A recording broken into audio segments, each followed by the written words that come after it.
Hi guys, எல்லாருக்கிட்டையும் நான் ஒரு விஷயம் ஷேர் பண்ணிக்க வந்திருக்கேன். அது என்னென்னா, இன்றைக்கி ஒரு விஷயம் வந்துச்சு.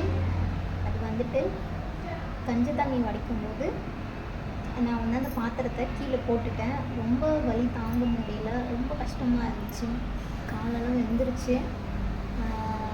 ரொம்ப அழுதுட்டேன். அப்புறம் மாமாவும் ரொம்ப அழுதுட்டான். என்ன பண்ணுறதுன்னு தெரியல எங்களுக்கு. வீட்டில் பெரியவங்களாம் இல்லைல்ல, அதனால உடனே ஹாஸ்பிட்டல் போனோம். ஹாஸ்பிட்டல் போன இடத்துல ஐயோ என்ன ஒரு ரெஸ்பான்ஸ் பார்ப்போம்ப்பா. நீரே போனாலும் போய் ஓபி சீட் வாங்கிட்டு அதுக்கப்புறம் டாக்டர்கிட்ட போகணும் போல இருக்குது. ஸோ ஓபி சீட்லாம் வாங்கிட்டு என் மாமா வாங்கிட்டு இருந்தான். எனக்கு ரொம்ப அழுக வந்துச்சு, அழுதுகிட்டே இருந்தேன். அதில் ஒரு ஓபி சீட் கொடுக்குற ஒருத்தவங்க என்ன கேட்குறாங்கன்னா, என்னம்மா ஏன் அழுவுறன்னு கேட்குறாங்க.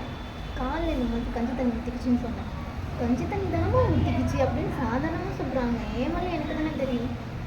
ஸோ வந்துட்டு அந்த வழியெல்லாம் பொறுத்துக்கிட்டு ஓபிசிபி என் மாமா வாங்கிட்டு வந்தோம். அதுக்கப்புறம் போய் நாங்கள் டாக்டரை கன்சல்ட் பண்ணிவிட்டு அதுக்கப்புறம் இன்ஜெக்ஷன் போட்டாங்க. எனக்கு போடக்கூடாதுன்னு சொன்னாங்க இன்ஜெக்ஷன். ஸோ வந்துட்டு அது வந்து போட வேண்டிய இன்ஜெக்ஷன் தான் போட்டுக்கலான்னு சொல்லிட்டு அதுக்கப்புறம் கையில் போட்டாங்க. போட்டுட்டு அதுக்கப்புறம் வந்து ஆயில்மெண்ட் கொடுத்தாங்க. வலி தாங்க முடியல எனக்கு. டேப்லெட்டும் கொடுத்தாங்க.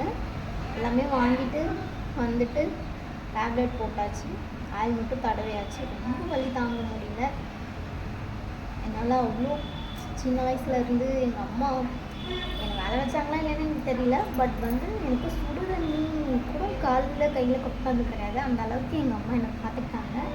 இன்றைக்கி தான் எனக்கு தெரிஞ்சது எவ்வளோ வலிக்கும் அதெல்லாம் கொட்டினா அப்படின்னு சொல்லிட்டு ரொம்ப ஃபீல் பண்ண ஒரு டே. எங்கள் மாமாவும் வேலைக்கு போட்டா வேணாமான்னு கேட்டுகிட்டே இருந்தான். சரி நீ போ மாமா நான் பார்த்துக்கிறேன்னு சொல்லிட்டு அனுப்பி வச்சுட்டேன். ரொம்ப கஷ்டமாக இருந்துச்சு எனக்கு. இது ஏன் நான் உங்ககிட்ட ஷேர் பண்ணிக்கிறேன்னா, வடித்தட்டு வந்துட்டு அந்த பாத்திரத்துக்கு மேட்ச் ஆகலைன்னா அதை எடுத்து வடிக்காதீங்க. எங்கள் வீட்டில் இருக்கிறது அந்த பாத்திரத்தோட கொஞ்சம் பெருசு, வேறு பாத்திரத்துக்கு வாங்கினது. நான் அது கூட மேட்ச் பண்ணி படித்தேன். பட் இந்த மாதிரி ஒரு இன்சிடெண்ட் எனக்கு ஆகிடுச்சு. ரொம்ப கஷ்டமாக இருந்துச்சு. சாம்பார்லாம் எப்படி செதறி போயிருந்துச்சுன்னு நான் உங்களுக்கு வீடியோவில் ஆட் பண்ணுறேன், பாருங்கள். ஸோ யாரும் நான் பண்ண தப்பாக பண்ணாதீங்க. ஸோ ஓகே, இதுதான் ஷேர் பண்ணேன். நெக்ஸ்ட் வீடியோவில் பார்க்கலாம். பாருங்க காய்ஸ், இவ்வளோ சாப்பாடு வேஸ்ட்டாக போச்சு. இந்த குண்டில் தான் வச்சேன். ஸோ யாரும் இந்த மாதிரி தப்பு பண்ணாதீங்க. மருந்து வச்சதால ஓகே.